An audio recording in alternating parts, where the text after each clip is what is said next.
The next step in the video actually involves a Morse ring, just to stabilize the bag. It only works if you've got intermittent zonular dehiscence. It certainly doesn't work if you've got, say, more than 4 clock hours of continuous zonular dehiscence.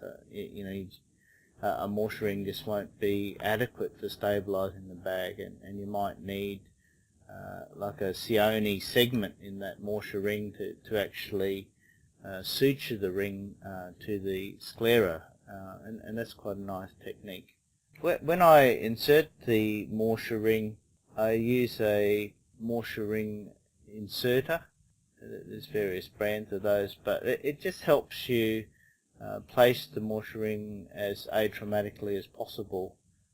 There's certainly been cases of Morse rings rupturing the posterior capsule and ending up in the vitreous, and certainly you don't want your Morse ring to end up in the sulcus, otherwise it really is not going to do anything.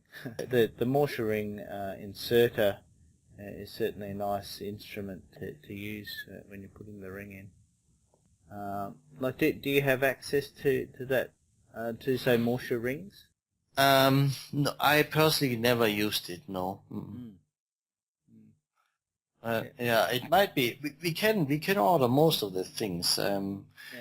It is rather a matter of not being exposed to it, or so it might be a good idea to try.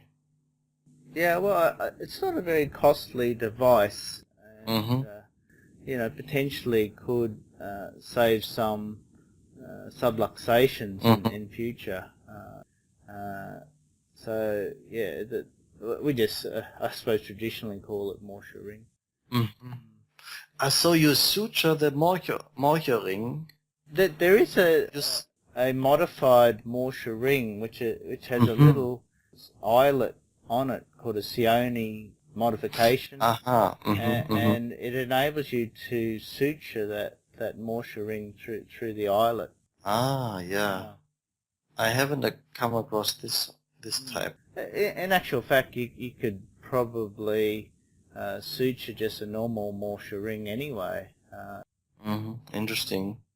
So you prefer this over scleral fixation of a lens, or you would try as much as possible to preserve the bag, obviously, and then.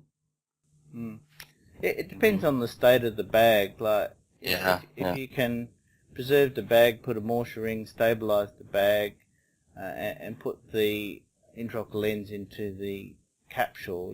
For me that is the ideal situation.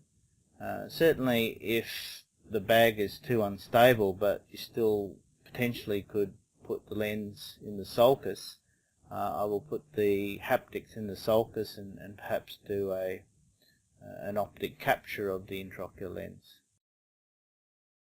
If you enjoyed this lecture so far, please subscribe to http://iop.vision. I hope you enjoyed this series as much as we have putting it together. Thank you.